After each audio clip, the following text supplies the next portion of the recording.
2022 was a great year in tech. We had a lot of good things come out. Today, what I want to do is show you 6 of the things that I like that you could buy for the holidays for the tech person in your life. Let's get into it. Hey guys, how's it going? My name is Adrian Reddix, and today we're talking about 6 of my favorite tech things for the year for your holiday season. By no means is this an exhaustive list. I used a lot of good tech, but I couldn't put a video with 50 different things in it. You wouldn't listen to it, you wouldn't watch it, it'd be way too long. So I narrowed it down to 6. And I think these 6 are pretty good. Some of them are brand new that came out this year. Some of it's tech that maybe is a year or two old, but I still think it's relevant today. The first thing, something I waited on for a long time, and it's this, the Steam Deck. The Steam Deck was one of the things that, let me just tell you how this came to be in my hands. So if you've been following the development of the Steam Deck, it's been rumored for a couple years that Valve is working on something. They're working on something big.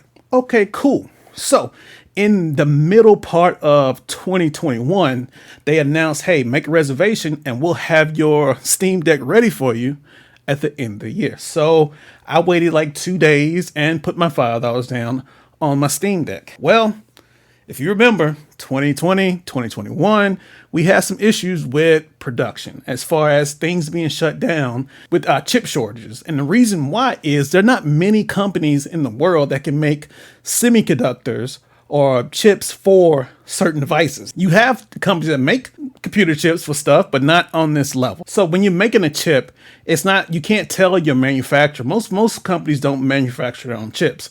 You can't tell your manufacturer, I want 800,000 more chips by tomorrow. These things have been planned out for at least a year. You know, you have to plan out how much resources you need, how much of everything. So if everybody's going to this one vendor, they're probably at capacity. They can't do any more. So whatever you ordered is what you're going to get.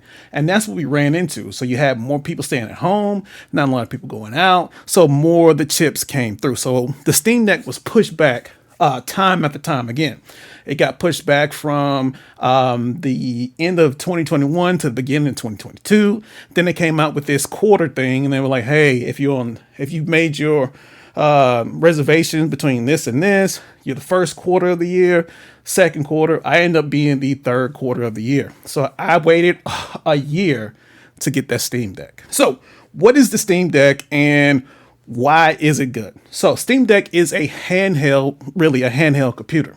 What makes it different from these other products by Avaya and I think the Neo Geo and other things is, yeah, it's for the enthusiast community and you can customize it just like you do those other ones. But what makes this one unique is you can take your Steam games, where Steam is the number one seller of video games, and you take your library and bring it with you. Before then, you had to have it either on a laptop, or if you didn't have a laptop, it was stuck on your computer. So you could take the games you love on the go with you.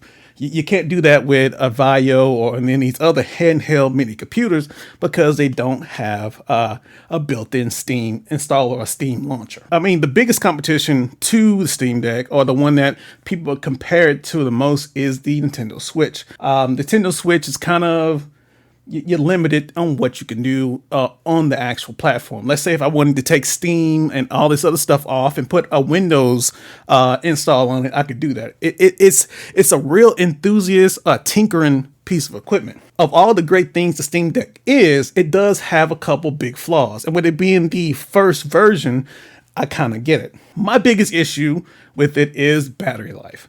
I hadn't been able to get 2.5 hours out of it at all. And that's with me turning down screen brightness and all that. The battery life is not great on it. So if you don't have a charger close by, you'll run out of battery very quick. The second thing that bothers me is the heat dissipation.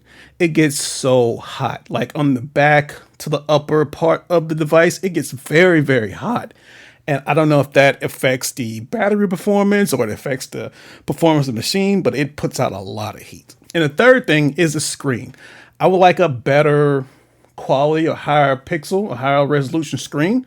But again, these are things that I hope hopefully there's more versions of the Steam Deck coming out, that when it does come out, we'll have those things will be addressed. Number 2 is going to be the Anker wireless charging pad. It's a little circle. Anker is one of my favorite companies of all time. I'm not a fanboy of any company. I don't care if Apple or Google, but Anker holds a special place in my heart. Because when I had a business, they were the only company that I could get the products from them as far as chargers and cables and stuff like that. It'd be cheap enough for me to afford and them to have the quality where I wouldn't have to keep exchanging them for new stuff because they were made of cheap stuff. So Anker holds a special place in my heart, and I use anything that's power related to my devices. I try to make it Anker. It works fantastic because most of your phones and your ear pieces like the earbuds and things like that all come with wireless charging. And sometimes it's very easy to forget to plug in your device. With this, you just drop it and go, and it'll charge. Now, it's not as fast charging as a direct connection with a cable, but with that being said, you don't have to worry about, did I put the cable in correctly? Did I plug it up? Just drop it and go. It's one of those things that you don't think would be convenient until you actually have it. So the Anker wireless charging pad, phenomenal. Number three is going to be one of my favorite devices. It's not new. They do have a new variation, but it's the Logitech MX Master 3. It's one of my absolute favorite mice of all time. MX Master series is always great, especially for content creation. The 3 things people always should look at when they're buying mice or buying a mouse is it accurate? How good is the sensitivity? And is it comfortable? Sometimes, accuracy is pretty easy to do. Even those cheap little cordless mouses are good with accuracy. Adjustable sensitivity is something different. I want to be able to, if I need to slow down and make good lines, or if I want to jump in and play a game, I can use this MX Master for that. But I don't think it's a great gaming mouse. I do believe it's a great content creation mouse because of the extra buttons and the scroll wheel and the thumb. It makes content creation so much better. And when you're working on a computer, the thing you touch the most is going to be the mouse, more than the keyboard if you're not writing a paper or article or anything like that. Having something that's comfortable is key. And this thing ergonomically is fantastic. I like the way it feels. I like the way it looks. I like the way the pads, the foot pads on it glides. It's a very well built mouse.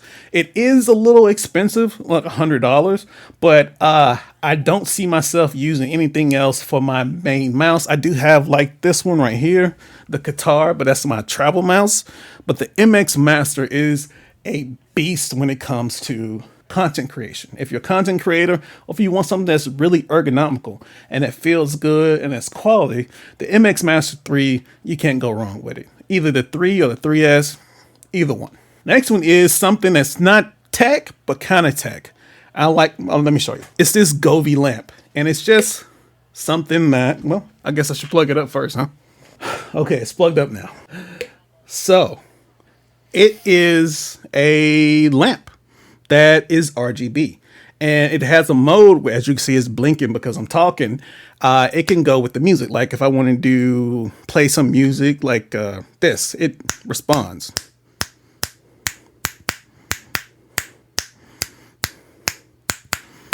And you could change color, and it's really there to accent your surroundings. It kind of is there to add a little pop of color, to add a little just excitement. Because what's wrong with having a little RGB in your life, having it on your shelf, making your space look a little better? It's just one of those things that adds a little something to your setup. I happen to like it. It's cool. Is it tech? But if you're looking for something to pop your setting or your gaming room, or just a place to relax with a little color, a little splash or something, you can't go wrong with this. And I like it. It's one of my favorite things that isn't like strictly tech. The next thing I got fairly recently, like maybe a couple days ago, and it's the Logitech Pro keyboard. So this is a mechanical keyboard, and what a mechanical keyboard, instead of having like some of these older or cheaper keys on your keyboard. Instead of having like a plastic or a button switch, it has a switch that's mechanical. Why are mechanical keyboards so coveted? Three reasons. One, they feel better to type on, right? You have a little resistance, and the clicky is very tactile, and I like the feeling. Two, they're very accurate. As far as with some of those membrane, that's what it is, with some of those membrane keyboards, like you can accidentally maybe hit the wrong button, and it makes typing more accurate.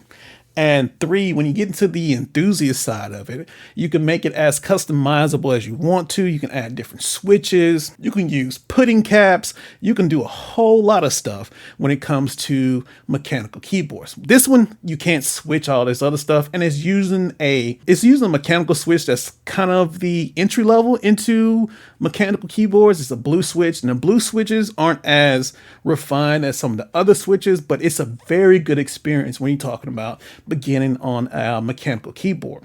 And with it being Logitech, you know that the quality is there. Now, they do have cheaper mechanical keyboards, but then they start using parts that aren't as refined and aren't as good. So starting off, I would start with something that from a company I know, and then start getting into, if you like mechanical keyboards, get into customizing, putting different switches on, doing things like that. So it's a great entry level if you always wanted to try a mechanical keyboard, but you didn't know much about it, and you got intimidated about all the soldering sometimes you got to do to some of these. So it's a good entry level to having a great mechanical keyboard. And so you can see what all the hype is about. And the last thing is my absolute favorite tech item I've used this year so far.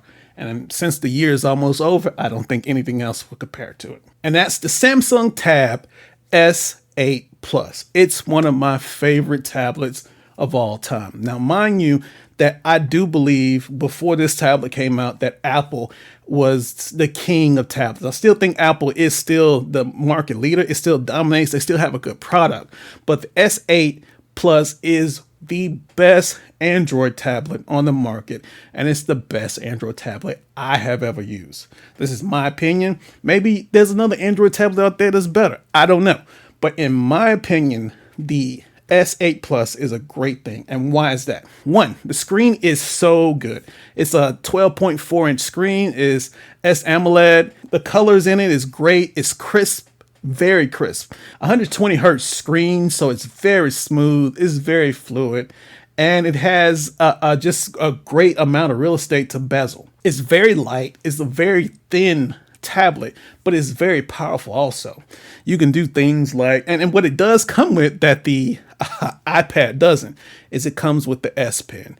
Now, you can get an Apple Pencil, and that's fine, but that's an extra charge on top of what you're already paying for, right? It's very fast. It has great battery life, and the speaker system is phenomenal. Watching and using it as an entertainment device is unparalleled. It is fantastic using it for entertainment. Also, if you're a content creator, it is great for if you're a digital artist. I mean, the pen is very responsive and very accurate. I have horrible handwriting, as you can see. I'll put it on the screen, and it recreates it to the T. That's my handwriting. It didn't help me at all. I mean, it could have, but it didn't. So as far as accuracy with the pen, it's very accurate. I know some people who are YouTube creators that use the S8 to edit their videos. They use Fuma. They use a couple other different editing software, and they said they had no problem with the one or two I talked to. They had no problem editing on their Samsung Galaxy S8 Plus. I think it's one of the best pieces of tech to come out. And I hadn't said this in years, but the S8 Plus is better than any iPad I've used so far. So hopefully this next year coming up, we can have a real good battle between the two titans of the industry, with the Samsung Tab and the iPad going head and head. Hopefully this will make both of them better, because this S8 has been fantastic, and I've enjoyed it every time I've ever picked it up. So everything we talked about is in the description as an affiliate link. That helps the channel out whenever you buy something, and we appreciate it. What are you buying the tech person in your life for the holidays? Let me know in the comment section. Hey guys, that's it. If you like videos like this, check out the video I did where I talk about some tech buying tips. And I'll catch you guys in the next one. Have a good one.